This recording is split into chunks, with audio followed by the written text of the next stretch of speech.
we're having a triggered argument here. I just wanted to record this for our YouTube channel, which is what it's about. Yeah.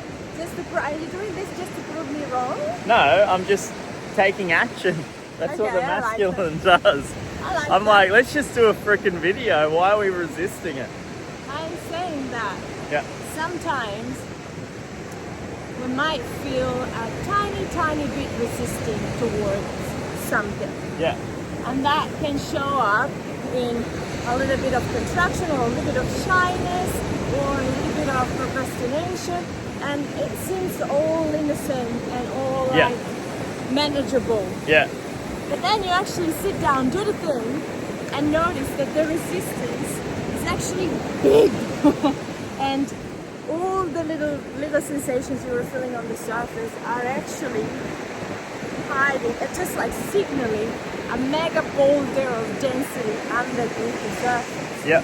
And so what's the signs that show that there's density there? How did you know that there was density? It's deeper feelings that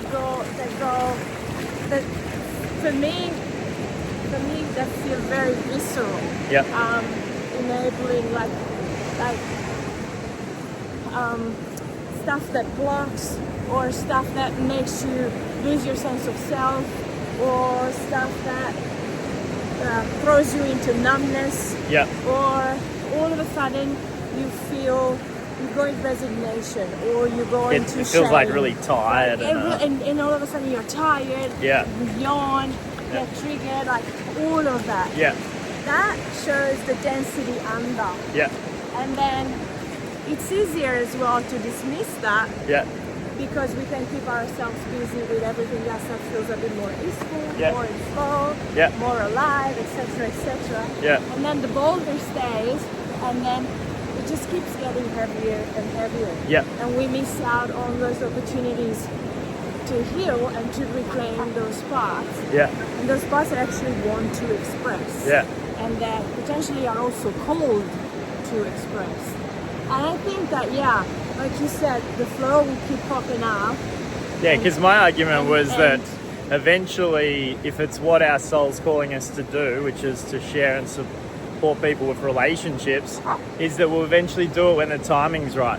But also my argument to that is, and it is possible to keep ignoring it.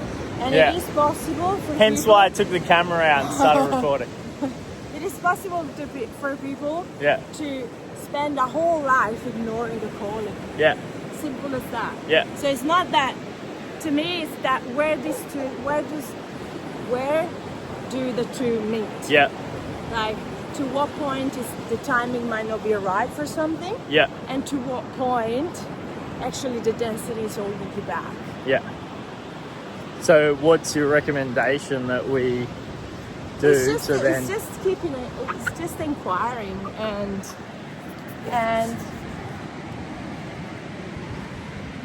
learning to discern the cues of timing versus the cues of you're letting something slip because it's too challenging. Yeah. Why do you think this is timing and not? Because that's what triggers me, because I feel like I'm pretty savvy on the timing thing. It's just because in our case, I was not aware of the density that was underneath. And then I became aware, and then all of this is my inquiry, my way of inquiring. Yeah. Okay, so you're not ready. Boom! As long as you're all good, then it's this fine. Is the first lesson that we are sharing is when a man wants to be right, it fucks the relationship. Because I'm just going to keep pushing her. Keep pushing until I find a resolution that feels good with your system and your testosterone. First one lesson, boys, is to let go of the need of being right and choose connection over being right. I still feel like I'm pissed off. I love it. I love you. But see, like a bit of touch. You're good. And connection. You're good. Oh my gosh. I'm sorry that I'm so frustrated. Oh, honey. Oh, I love you. I love you. Yeah, that's it's okay that you're frustrated, and it's hard not to want to be right. you just make space for that. It's really hard not to want to be right. I'm letting it go as we speak.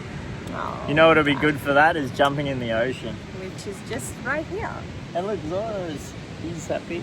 Also. He's behind us. Yeah, it's also these are inquiries. It's not about finding a resolution, and I feel that that's.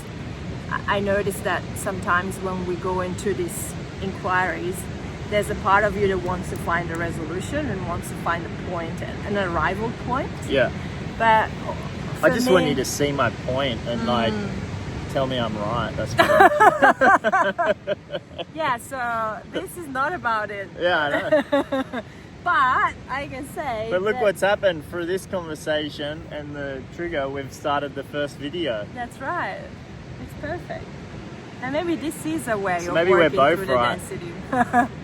It is a way of working through the density. And for me, every conversation ends up being in this place of how can we make space for both? Yeah. Because it's not about being right or wrong, it's about including all the points of views, even those that are frustrated, those that are in disagreement or whatever. It's like, how can we make space for it all to be?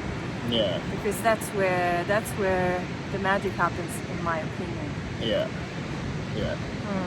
And yeah, just simple thing like what I feel like I found on the recent van trip. We spent 5 months together. We were like, you know, right on top of each other the whole time. And when a trigger came up, I just had to realize I'd prefer to be connected over, being right and fighting.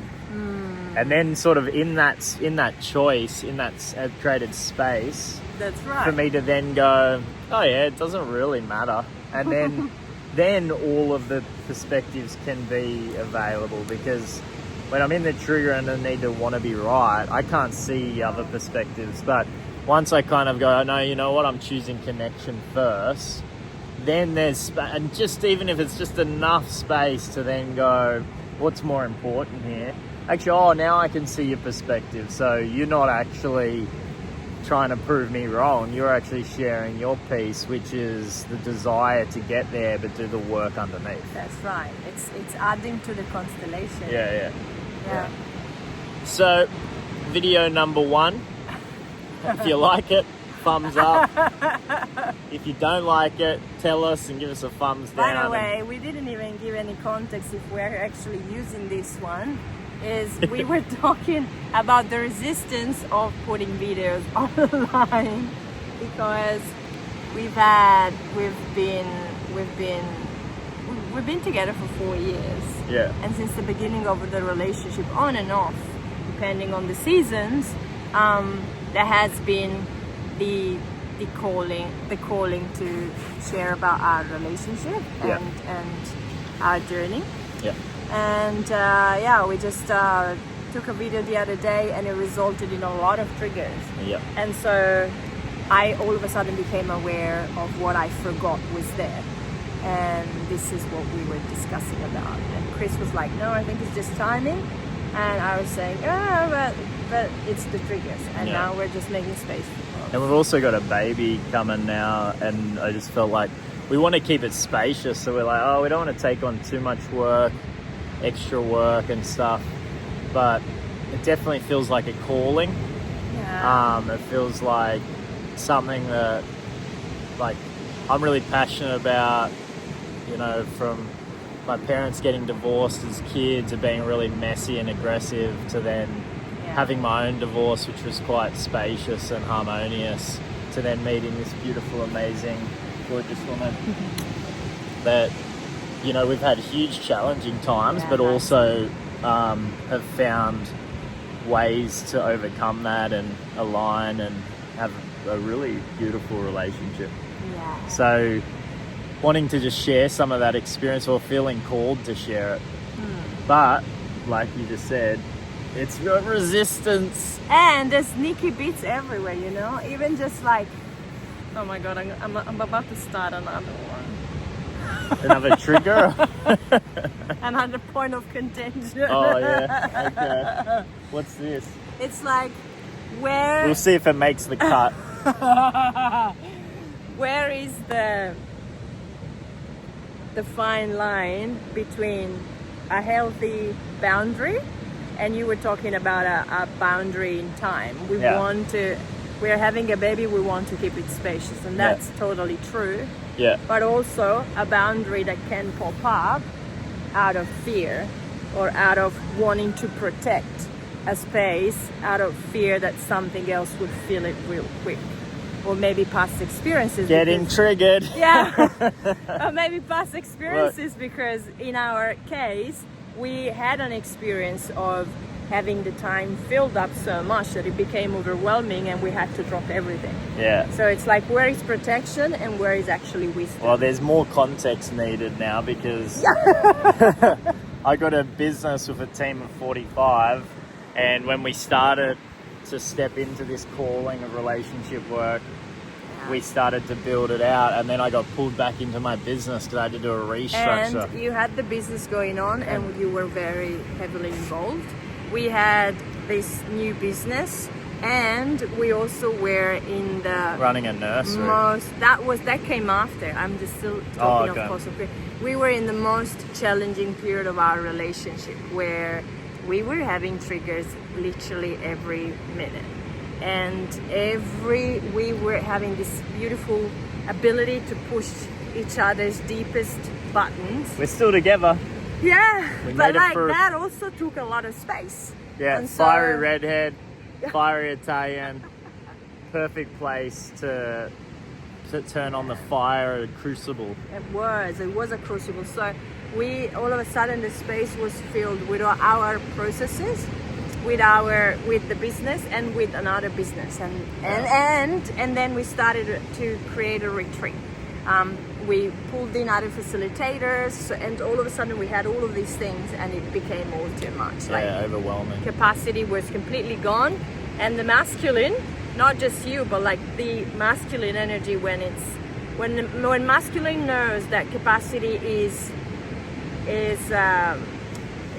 not there anymore, he just makes choices, and he goes, that's it, I'm pruning everything, because I just cut right back. capacity is important. But I tell you what, it was freaking epic, because by cutting it all back, we then got spacious. We were actually able to journey through the triggers, to go on some travel that really helped have more development.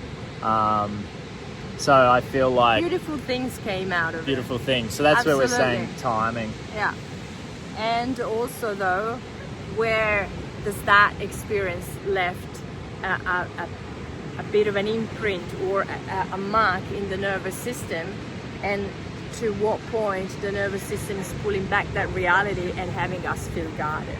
So from doing the work. From because now we have a lot of space. And all of a sudden it's like, how do we... I want to keep the space to bring up the baby and have time with the baby. And that is perfect, because that's going to fill a lot. And you're also saying to me that you want me to do all the mummy stuff and you just do the breastfeeding. I'm like, I'm running a business, doing that, mentoring people. It's not always about taking it literally. I just want to see, that's another good point. I just want to flush them out. Men are very literal. Women like to flush things out. To flush it out, talk about it, see different perspectives, feel it out, and then organically a decision will be made. And that's what I've learned, is just to not take those things personally, and to actually just be able to sort of sit with your process as well. I also want to say that I find it really cute when you take it literal. Yeah. It just also, what that does, though, it just shifts me in present moment vibe, which is epic. Because when I go on to these inquiries, I can go on and on forever, and there's no time and no space, and it keeps going. And it can, the risk is that it gets stagnant. And that's why I'm thinking 15 minutes is probably a good length for this first video. We can cut it, who cares? It doesn't have to go up there. But I feel that it's that the beauty of your, this comes in and it's literal and it corresponds to an action, actually snaps the feminine a little bit in present moment. Yeah. And it gives her a little bit of a containment so that then she can operate within that. See, this is a really good point too, is like that actually sometimes conflict, as long as there's repair, is actually really nourishing for the relationship. Like, actually the fact that we're so different is a part of the beauty of the relationship too. So it's like being okay that maybe you're not okay, but that's what I needed to bring, or totally. But support, making sure that you know, if it's ego that's doing it, just to drop it and to like come back to love through connection, through not needing to be right, through like touch. And embracing that difference, the difference, because this is the gift that we have for each other. And we've got this misconception that a good relationship is where we are the same, we have all the things in common, and we never argue. Well, that's bullshit. No. That it's not really. Conflict is natural. The truth. Yeah. Conflict is actually natural. it's good for it's And nourishing. It creates and we growth. we constantly go from harmony to disharmony, and then we're harmonious again, and then we disagree again, and that this is what it is all about. Yeah. So conflict is good, not agreeing, it's okay, and it's actually very enriching. Yeah. Bye.